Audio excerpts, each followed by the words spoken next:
Former President of the Senate, Pius Ayim, alongside former gubernatorial candidates of opposition parties in Ebonyi, at the weekend defected to the All Progressive Congress, APC. Ayim, formerly of the PDP, People's Democratic Party, defected to the APC with some of his supporters during the grand finale of the APC campaign for the local government area elections in Abakaliki. Ayim, a former secretary to the government of the Federation, defected alongside a former senator and PDP gubernatorial candidate in the 2023 general elections, Senator Obinna Oba, and that of the Labour Party, Chief Edward Nkwegu.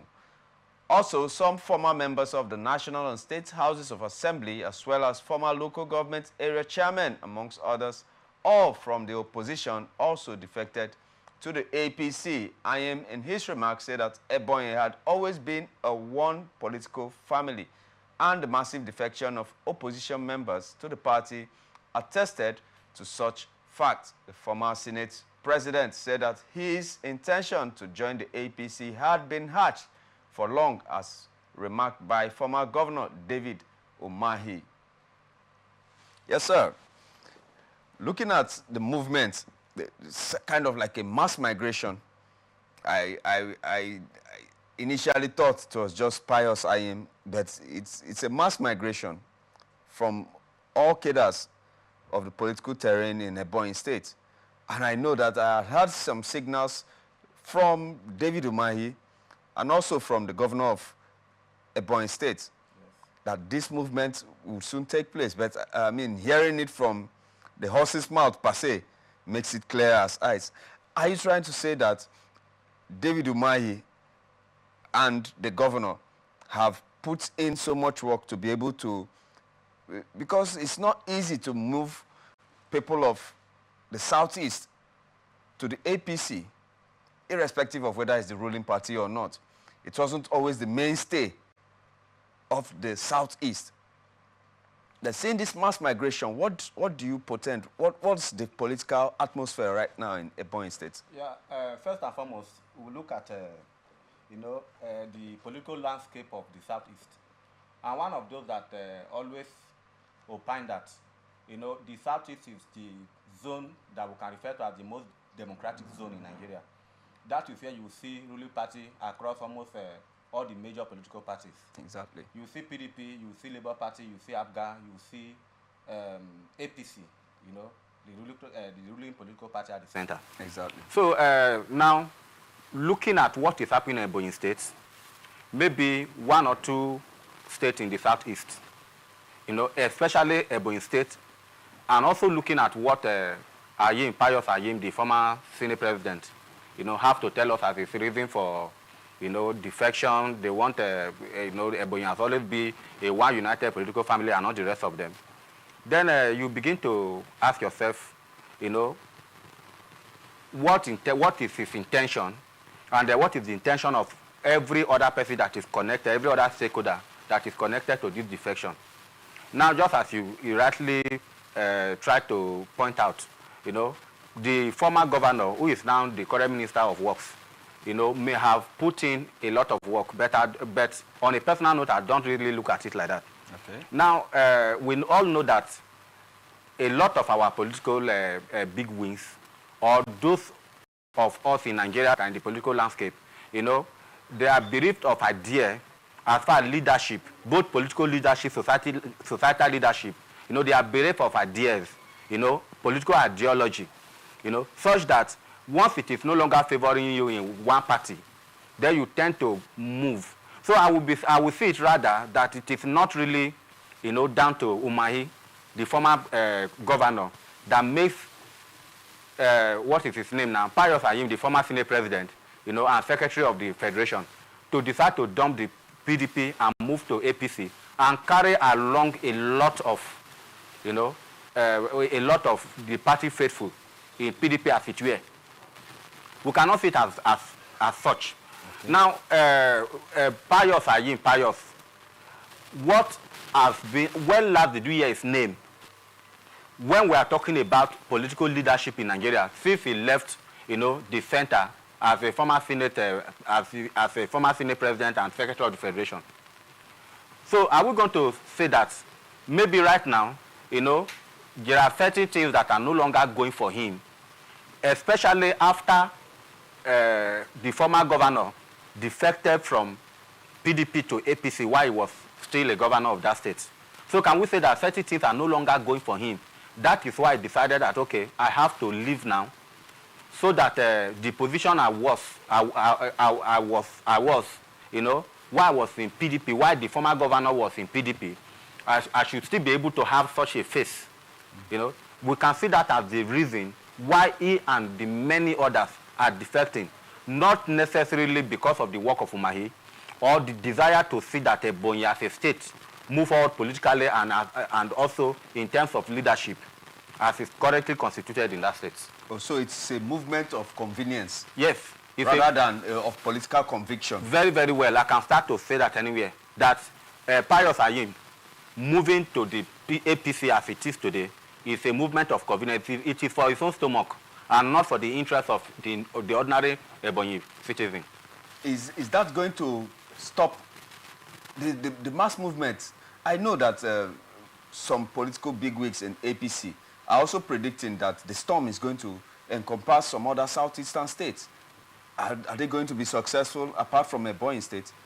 Well, we are seeing something that is rather unfortunate. When you look at the force Labour Party used to enter the political space in the last general election, now you will expect that the Labour Party will be able to put their hearts together and consolidate on the record they had in the past election, but we are not seeing the same thing. You can see that, you know, in that report, we are made to understand that the gubernatorial candidate of the Labour Party in that state also move along with him. Yeah. So at the end of the day, you see that, you know, we are not seeing a situation where there's going to be progress, development in both in politics and the society, as far as Ebonyi State and the southeastern state is concerned. Now, coming to the issue of what effect is going to have on other states of the southeast. Of course, all you know, politics is played from the grassroots at the micro level down to the apex at the federal level, as we may say. Now, everything is aggregated. You know, every politics is in an integration from the grassroots to the top. Now, other southeast big wings politicians are going to be watching what is happening in Ebonyi State. You know, now, for instance, very soon the convention will be on the way. Let me not say very soon. We are talking about 2026 now. That's about 2 years away. Yeah. Now the convention will be on the way. There's going to be alignment and realignment. Now, looking at a big fish like Pius leaving the PDP to the APC, other politicians and other interest stakeholders across the southeast landscape are going to be watching.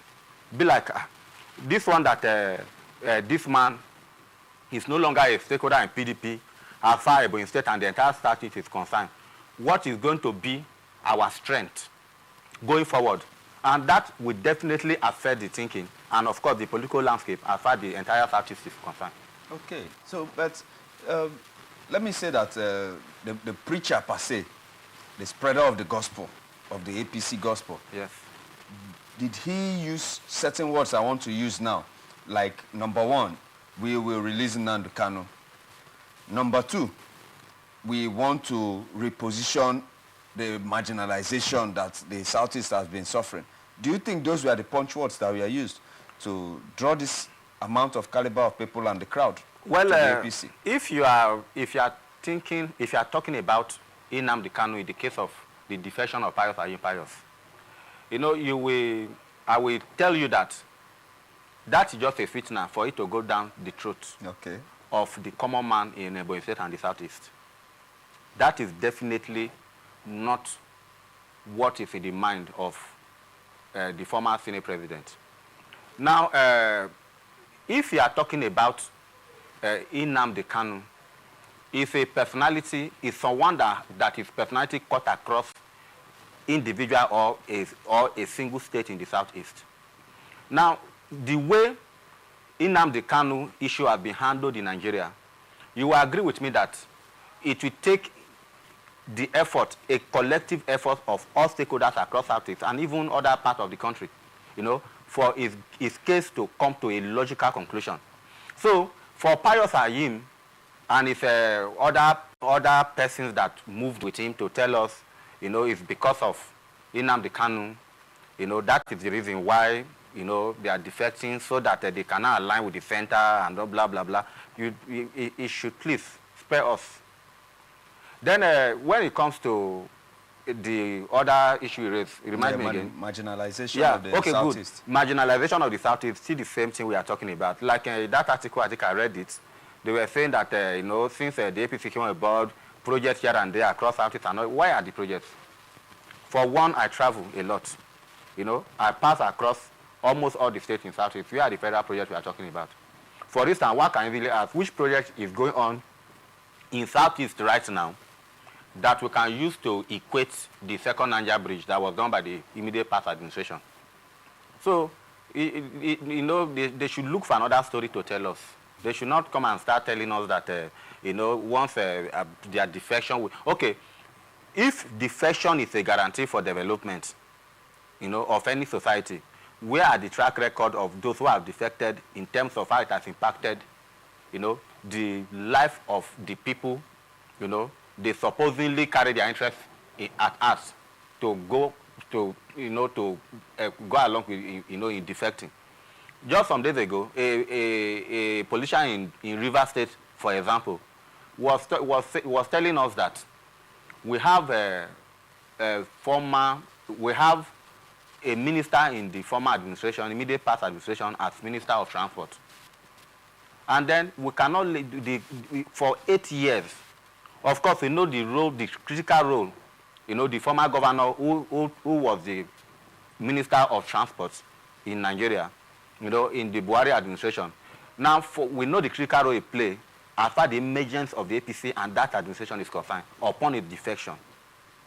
But, you know, the people of his state, Rivers State, can hardly pick on any meaningful thing that ministry impacted in Rivers State and its people for 8 years that he held sway as a minister. Today, Pius is not holding any position in PDP, neither is he holding any position in the APC. Let's even assume that he's going to be considered for an appointment. Okay, are we going to, if he's to become a minister, for instance, is David Umahi going to rest for him to come in? Or is it now that he's a minister that he will tell David Umahi what David Umahi have never conceived before?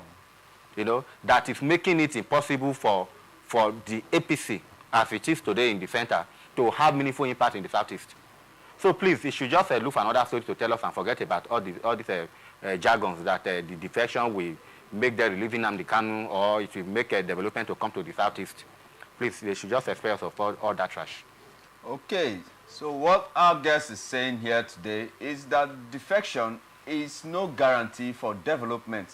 Development has to start from the bottom to the top, and with sincerity from those in government. With that, let's move on to the next story.